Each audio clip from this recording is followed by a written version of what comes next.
Have you ever heard of the tooth worm? Small, white, and malevolent, it was believed to burrow deep into the core of a tooth, gnawing it from the inside, slowly, day by day, driving people insane with pain. When the agony became unbearable, it meant one thing: the worm had chewed its way out. This wasn't a fairy tale. Everyone believed it, from kings to peasants. And so, with this belief, people sought help. Who helped them? Anyone would take on a bad tooth. A barber, who had just shaved someone's beard, or a blacksmith, who had just set aside his red-hot hammer. In the market square, some wandering charlatan would put on a whole show to the beat of drums, displaying a wiggling worm in a jar, supposedly just extracted from another sufferer's tooth. No one tried to heal. Why bother? The goal was simply to pull out the tooth along with the cursed worm. The tools matched the practitioners: crude pliers, pincers, sometimes just a chisel and hammer. The person would be wrestled to the ground, held by their arms and legs. A sharp tug, the crunch of breaking bone, a scream. And it was considered a good outcome if the tooth came out whole, rather than shattering into pieces, leaving decaying fragments in the gum. The pain was hell. The treatment was torture. And this was the norm. Into this world of screams and brute force, in the year 1678, a boy was born. His name was Pierre Fauchard. He didn't yet know that he was destined to declare war not just on tooth pain, but on an entire world of superstition, where a tiny monster lived in every aching tooth. This world was simple. If your tooth hurt, you were cursed. Before going to the blacksmith, people tried everything. They pressed a dried frog against their cheek. They chewed roots that numbed the tongue and clouded the mind. They bought powders from apothecaries made of crushed Egyptian mummies and mouse droppings. Priests read prayers over them, and village witches chanted incantations. Some, driven to desperation, would take a red-hot needle themselves and try to burn out the worm by piercing a nerve. Their screams echoed through the village, but nothing helped. The pain returned, even fiercer, even more merciless. And then there was only one path left: to the square. There, among cabbage vendors and squawking geese, stood a platform. On it, a man with dirty hands and a smug grin. He was called a dentist. He promised relief for a couple of coins. A crowd gathered to gawk at others suffering. It was entertainment, no worse than cockfights. The sufferer was seated on a wobbly chair, their head tilted back. An assistant, a burly lad, held their shoulders. The dentist pulled an instrument called a pelican from his pocket. It resembled a crooked bird's beak. He would force this beak into the person's mouth, blindly hook the bad tooth, and begin to pull, not upwards but sideways, to break it out. The sound of a breaking jaw was drowned out by the roar of the crowd. Blood spurted onto the platform boards. Sometimes the tooth flew out, and the doctor triumphantly displayed it to everyone. Other times it crumbled, leaving glass-sharp shards in the wound. This was even worse: putrefaction, fever, a swelling that puffed out the cheek to the size of a fist. People died, not from toothaches but from the treatment, and no one saw anything strange in this. Such was the price of deliverance from the little white worm. And so, into this world of pain and ignorance, entered that very boy, Pierre Fauchard. He grew up, but his school was not a dusty library or a university bench. His school was the deck of a warship. At 15, still a mere youth, he joined the Royal French Navy. And there, far from the market squares, he encountered the tooth worm face to face. Only this worm was not at all like the charlatans described. It was invisible. It didn't gnaw at one tooth. It devoured the entire mouth. Its name was scurvy. On long sea voyages, without fresh vegetables and fruits, this disease decimated sailors as effectively as enemy cannonballs. Fauchard, as an assistant ship's surgeon, saw it every day. He saw how the gums of young, strong men, who had been laughing heartily just yesterday, turned into a purple, bleeding pulp. Their teeth began to loosen, not from pain or impact, but simply from being unseated in softened, decaying gums, like posts in an old fence. Their breath became a stench. People couldn't eat.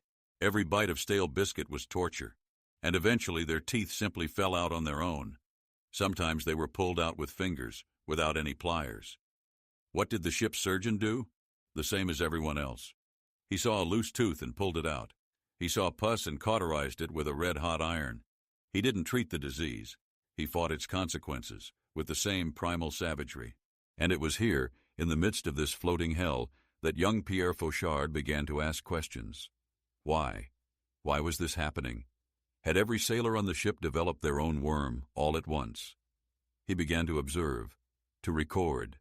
He spoke with the sick, examined their mouths before and after. He saw that the problem wasn't in a single tooth. The problem was in the entire oral cavity. He was fortunate. His mentor was Surgeon Alexandre Potelet, a man who, unlike many, read books and tried to think. He saw in the curious young man not just an assistant, but a future healer. He gave Fauchard his first real knowledge of gum diseases and showed him how instruments could be designed to help, not to mutilate. When Pierre Fauchard left the Navy in 1698, he was only 19, but he had seen more decaying jaws and more suffering than many barbers saw in a lifetime. And he knew for certain there was no such thing as a toothworm. This meant everything these people did in the squares was not healing. It was an ignorant and cruel destruction of healthy teeth, and he resolved to dedicate his life to stopping this war. He didn't go to Paris, to the rich and noble. His war began in the small town of Angers. He rented a room, placed an ordinary armchair with armrests in it, and hung a modest sign on the door. The 19-year-old youth, a former naval surgeon, began to receive patients. At first they came cautiously, those who had nothing left to lose, those who had been to the blacksmith and the market charlatan, and now simply wanted the pain to end, at any cost. And then one day, the local baker's wife was brought to him, a young woman, half dead from exhaustion. For weeks she hadn't slept. Her cheek was swollen, her eye puffy. She couldn't eat or speak. Her husband, a burly fellow with shovel-like hands, boomed from the doorway, "Pull it! Pull it out, monsieur, for God's sake! She can't bear it any more." He was ready to hold his wife while Fauchard broke her jaw, as everyone else did. Pierre seated the woman in the chair. He didn't grab her. He spoke to her, softly, calmly. He asked her to open her mouth. She complied with difficulty. The smell of decay struck his nose. Fauchard took a small mirror, like ladies carry in their purses, and looked inside. He saw what he expected, a huge black hole in a back tooth, edges sharp as broken glass. Inside were food debris, dirt, pus. This was the domain of the toothworm. Any other dentist would have reached for the pelican. But Fauchard didn't take out the pliers. Instead, he laid out strange instruments on a clean cloth, small, gleaming, like those used by jewelers or watchmakers. Tiny hooks, curved needles, smooth spatulas. The woman's husband watched with bewilderment. He expected to see a hammer and chisel, not this jewelry. "What are you going to do?" he roared. "Treat it," Fauchard simply replied. He took a very fine steel probe and carefully, millimeter by millimeter, began to clean the cavity. The woman cried out when he touched a nerve. "Quiet, quiet," he said. "Bear it a little longer. We must drive out the disease." He worked not with force, but with precision. He scraped away the softened, decaying tooth tissue. He scraped, rinsed with water, scraped again. It took almost an hour. The husband stood behind him, breathing down his neck, ready at any moment to stop this strange torture. When the cavity was cleaned down to hard, healthy bone, Fauchard took a piece of lead, rolled it into the thinnest foil, then twisted it into a small, dense ball. With this ball, he began to plug the hole in the tooth, like a cork. With a small hammer, tapping a special instrument, he compacted the lead until it filled the entire cavity, mimicking the tooth's shape. The woman sat, numb with fear and exhaustion. "That's all," he finally said. He put away his instruments. Slowly, disbelievingly, the woman closed her mouth. Her eyes widened. She carefully ran her tongue over the new, smooth spot. The pain was gone. The sharp, cutting, maddening pain that had tormented her for weeks was gone.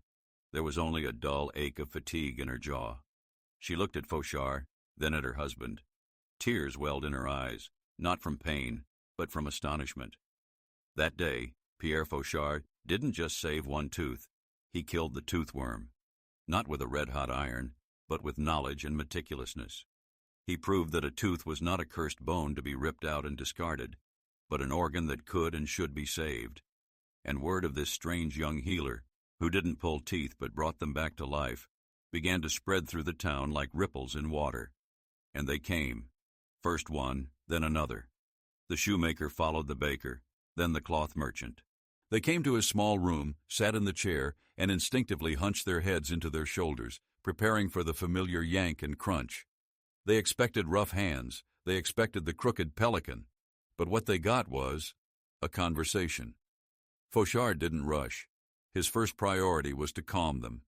He placed a glass of water on the table, and he did something no one before him had ever done. He didn't plunge pliers into the mouth.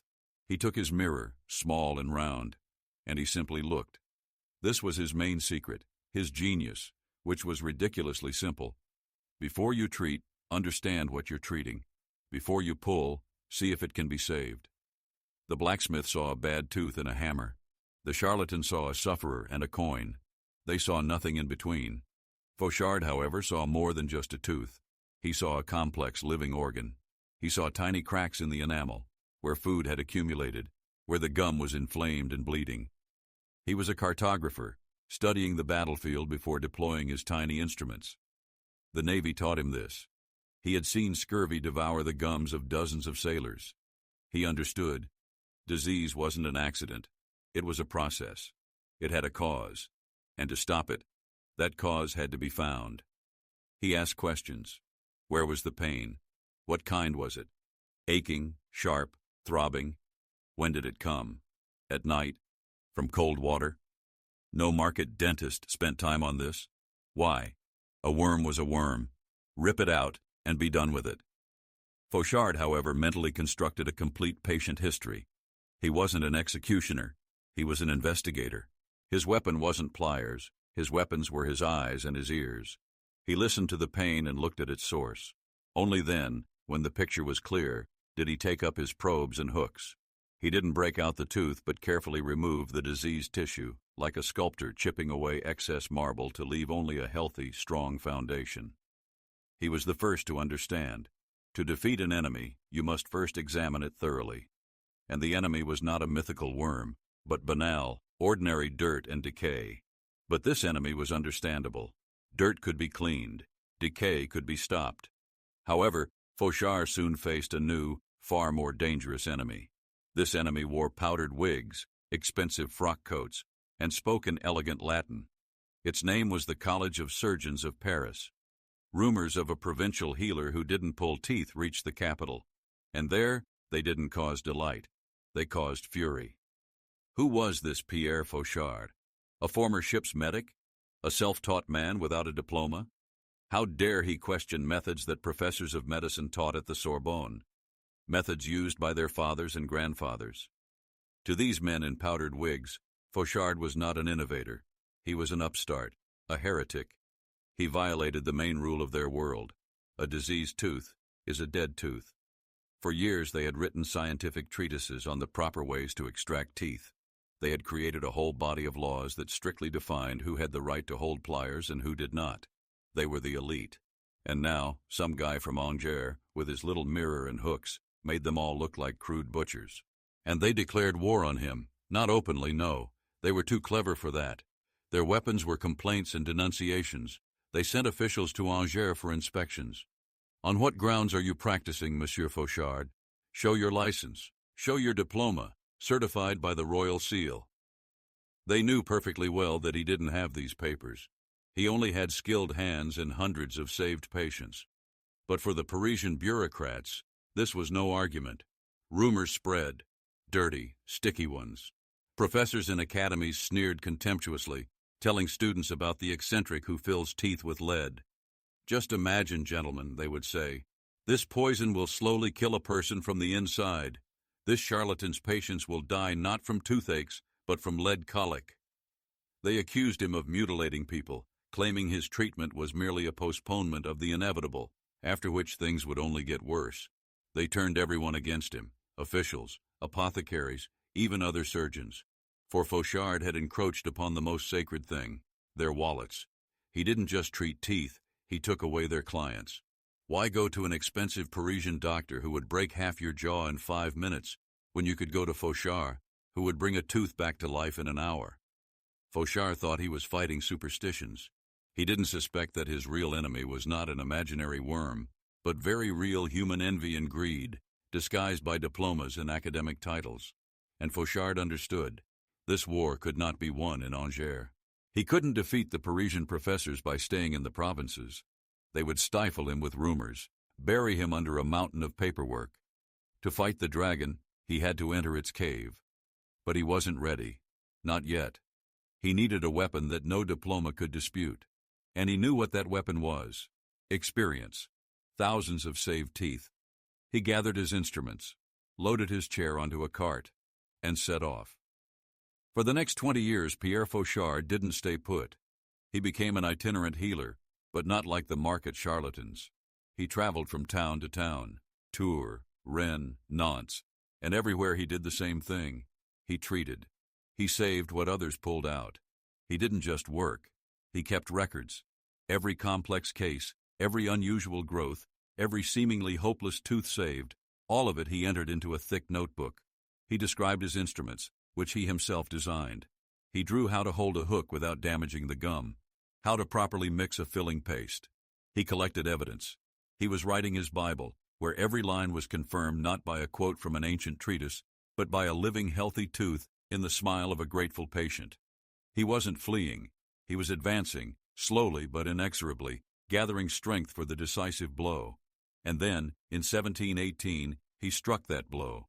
He arrived in Paris, right in the heart of enemy territory. He was 40 years old. Behind him were thousands of successful operations and a suitcase full of records. He rented an office and began his practice. And the Parisian elite, who had for years sneered arrogantly at the provincial upstart, suddenly saw his work with their own eyes. And they fell silent, because there was nothing to dispute. 10 years later, in 1728, he dropped a bombshell. He published his work, a book with a simple and proud title, The Surgeon-Dentist, a treatise on the teeth. 2 thick volumes, nearly 800 pages. And it wasn't just a description of methods. It was a condemnation of the entire old world. He started with the main point. From the very first page, he declared, there is no such thing as a tooth worm. He debunked this theory with the cold logic of a scientist. He explained that the cause of tooth decay was not a mythical monster, but sugar and dirt. He described 103 diseases of the teeth and gums that the Sorbonne professors had never even heard of. He showed how to straighten crooked teeth with gold wire. He devised how to make artificial teeth from ivory and secure them so that a person could chew again. He invented the world's first dental drill, powered by a violin bow. And most importantly, he wrote it not in obscure Latin, understandable only to a handful of scholars, but in simple living French, so that every barber, every surgeon, every curious citizen could read and understand. The book spread across Europe like wildfire. It was read in London, Berlin, Rome. The College of Surgeons was furious but could do nothing. One could not declare a charlatan a man who had just given the world an entire science. Pierre Fauchard came to their temple and didn't just overturn altars. He built a new, shining cathedral in their place. He didn't just write a book. He created a profession. And now imagine, you are a wealthy Parisian bourgeois. You have a toothache, but you no longer go to the square pinching your nose against the stench. You don't look for a blacksmith with dirty hands. You make an appointment. You come into a bright room that smells not of blood, but of wax and herbs. You are seated in a comfortable chair with a headrest, and a man in a clean frock coat approaches you. He doesn't grab your head. He says, "Open your mouth, please, monsieur. Let's take a look." Just yesterday, your father, gritting his teeth in pain, would have gone to a barber who, with one movement of the pelican, would have broken his jaw. But today, you sit in a soft chair, and the man opposite you takes a small mirror on a long handle. He looks. He asks questions. And then he doesn't take pliers. He takes a tiny drill, which he spins with a bowstring or a violin bow, and he carefully, with a buzzing sound, drills out the decay. He doesn't break. He drills. He doesn't mutilate. He cleans. And then he takes tin or gold, melts it, and pours it into the cleaned hole.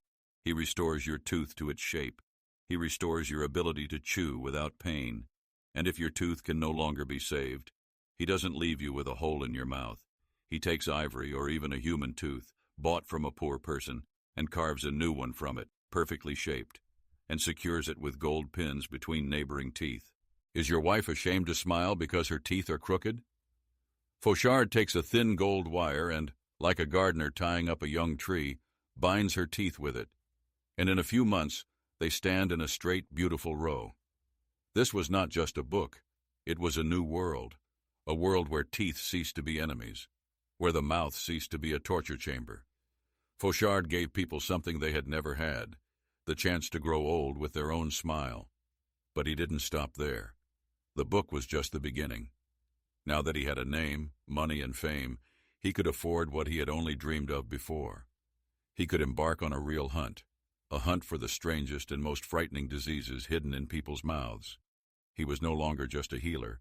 He was becoming an explorer of uncharted lands. And soon, a patient was brought to him who made even him, who had seen the decaying gums of sailors, shudder. They brought him a man who could no longer close his mouth because an enormous crimson ball of flesh, the size of a goose egg, hung from his upper gum. It hindered his breathing. It hindered his eating. Other surgeons simply threw up their hands, saying only the grave could help. Fauchard seated him in the chair, and, as always, he simply looked. He didn't reach for a knife. He took an ordinary silk thread and tightly tied this growth at its very base.